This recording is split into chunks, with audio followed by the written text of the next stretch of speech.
ভগবান শিব, যিনি আমাদের সকলের প্রিয় ভোলেনাথ, আর ভোলেনাথের সবচেয়ে প্রিয় জিনিস হলো বেলপাতা।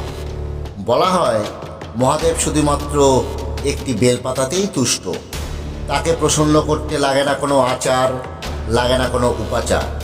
তাকে শুধুমাত্র এক ঘটি জল অর্পণ এবং একটি বেলপাতা অর্পণ করলেই তিনি ভক্তদের প্রতি প্রসন্ন হন। তবে আপনি জানেন কি, শিবলিঙ্গে বেলপাতা অর্পণের কিছু শাস্ত্রীয় বিধান রয়েছে? হ্যাঁ বন্ধুরা, মহাদেবকে বেলপাতা অর্পণের কিছু সহজ ও সরল বিধান রয়েছে। আপনি যদি আমাদের এই ভিডিওতে বলা এই সহজ ও সরল নিয়মগুলি মেনে মহাদেবকে বেলপাতা অর্পণ করেন, তাহলে মহাদেব খুব তাড়াতাড়ি আপনার প্রতি প্রসন্ন হবে। বন্ধুরা, আমাদের পুরাণ মতে বেলপাতা হলো মহাদেবের সবচেয়ে প্রিয় একটি জিনিস। তার পুজো বেলপাতা ছাড়া অসম্পূর্ণ বলে মনে করেন অনেক শাস্ত্রজ্ঞ ব্যক্তি। তাই আজ আমরা এই ভিডিওতে আলোচনা করব মহাদেবকে বেলপাতা অর্পণের সময় কী কী করা উচিত এবং কী কী করা উচিত নয়। তার সঙ্গে সঙ্গে আলোচনা করব আপনার নির্দিষ্ট কোনো মনস্কামনা পূরণ করতে বা কোনো সমস্যা থেকে মুক্তি পেতে শিবলিঙ্গে বেলপাতা অর্পণের একটি বিশেষ উপায়। এই উপায়ে আপনি যদি শিবলিঙ্গে বেলপাতা অর্পণ করেন, তাহলে আপনার যে কোনো মনস্কামনা পূরণ হবে এবং যে কোনো সমস্যা দূর হবে। অনুগ্রহ করে ভিডিওটি প্রথম থেকে শেষ পর্যন্ত দেখবেন, আর এই ধরনের আরও ভিডিও নিয়মিত পেতে আমাদের এই চ্যানেলটি অবশ্যই সাবস্ক্রাইব করে বেল নোটিফিকেশনটি অন করে রাখবেন। তাহলে প্রথমেই বলি বেলপাতা অর্পণে কী কী করা উচিত এবং কী কী করা উচিত নয়। 1. সোমবার, চতুর্থী, অষ্টমী, নবমী, চতুর্দশী এবং অমাবস্যা। এই দিনগুলি হলো মহাদেবের খুব প্রিয় দিন বা বার বা তিথি। এই দিনগুলিতে শিবের মাথায় বা শিবলিঙ্গে বেলপাতা অর্পণের জন্য এই দিনগুলির আগে কোনো একদিন বা আগের দিন বেলপাতা গাছ থেকে পেড়ে রাখুন। 2. সূর্য ডোবার পর কখনোই গাছ থেকে বেলপাতা ছিঁড়বেন না, এতে মহাদেব কিন্তু আপনার প্রতি রুষ্ট হতে পারে। 3. মহাদেবকে বেলপাতা অর্পণের আগে অবশ্যই দেখে নিন যে 3টি বেলপাতা রয়েছে এবং সেগুলি নিখুঁত বেলপাতা। 3টির কম বেলপাতা বা ছেঁড়া ফাটা বা অসম্পূর্ণ বেলপাতা মহাদেবকে অর্পণ করবেন না। 4.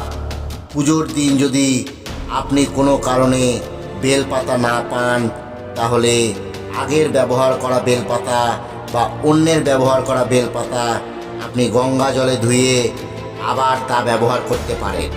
মাথায় রাখবেন, বেলপাতা কখনো অশুদ্ধ হয় না বা বাসি হয় না। 5. কখনোই বেলপাতাকে অবজ্ঞা বা অসম্মান করতে হয় না। আপনি জ্ঞানত যদি কোনো বেলপাতাকে অসম্মান বা অবজ্ঞা করেন, তাহলে মাথায় রাখবেন মহাদেব কিন্তু আপনার প্রতি রুষ্ট হবে। 6.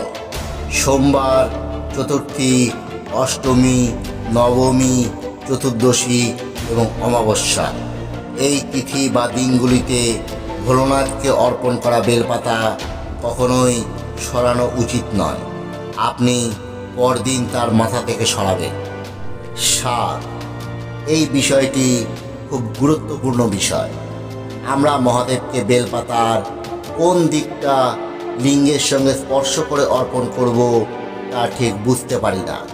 এবার এই বিষয়টি ভালোভাবে পর্যবেক্ষণ করুন বা শুনুন। বেলপাতার দুটি দিক থাকে। একটি দিক থাকে মসৃণ এবং ঠিক তার উল্টো দিকে থাকে পাতার শিরা বা উপশিরা। সর্বদা বেলপাতার মসৃণ দিকটি শিবলিঙ্গে স্পর্শ করে রাখুন। এটি হলো মহাদেবকে বেলপাতা অর্পণের সঠিক নিয়ম।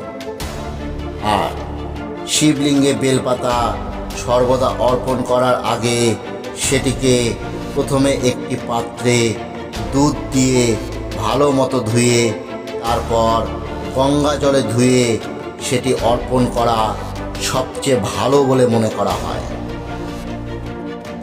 এবার বন্ধুরা বলি, কোনো একটি যদি নির্দিষ্ট মনস্কামনা আপনার পূরণ করতে হয় বা যদি কোনো সমস্যার মধ্যে থাকেন, সেই সমস্যা থেকে যদি আপনাকে মুক্তি পেতে হয়, তাহলে একটি বেলপাতার বিশেষ একটি টোটকা বা উপায় আপনাদেরকে বলি।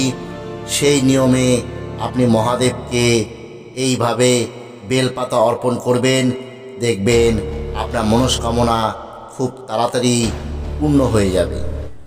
আপনি সপ্তাহের সোমবার এই বিশেষ উপায়টি করুন, তাহলে সবচেয়ে ভালো ফল পাবেন।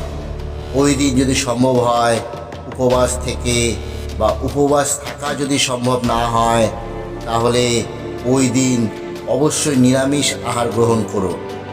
প্রথমে আপনি মহাদেবের পছন্দের ফুল যেমন অপরাজিতা বা আকন্দ বা ধুতুরা ফুল দিয়ে শিবলিঙ্গের পুজো করুন এবং জল বা দুধ অর্পণ করুন। এরপর 7টি নিখুঁত বেলপাতা নিন। দেখবেন বেলপাতা যেন ছেঁড়া ফাটা না হয়।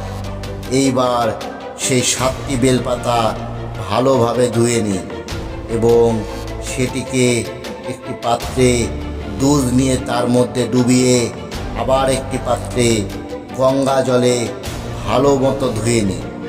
এইবার আপনি ওং নমঃ শিবায় মন্ত্র জপ করতে করতে এক এক করে ওই 7টি পাতা শিবলিঙ্গে অর্পণ করবেন এবং এরপর হাত জোড় করে মহাদেবের কাছে আপনার মনস্কামনা বা আপনার সমস্যার কথা জানাবেন।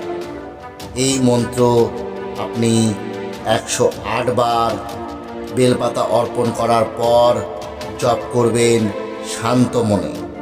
জপ হয়ে গেলে আবার মহাদেবকে প্রণাম করে উঠে পড়ুন।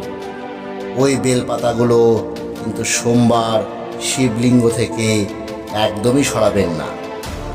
বন্ধুরা, আপনারা এই উপায়টি করুন, দেখবেন আপনার যে কোনো মনস্কামনা খুব তাড়াতাড়ি পূরণ হচ্ছে বা আপনার যে কোনো সমস্যা আপনার জীবন থেকে খুব তাড়াতাড়ি দূরে চলে যাচ্ছে। আমাদের এই ভিডিওটি যদি ভালো লেগে থাকে তাহলে অবশ্যই ভিডিওটি লাইক করুন এবং অন্যদের মধ্যে শেয়ার করুন। ধন্যবাদ, সকলে ভালো থাকবেন।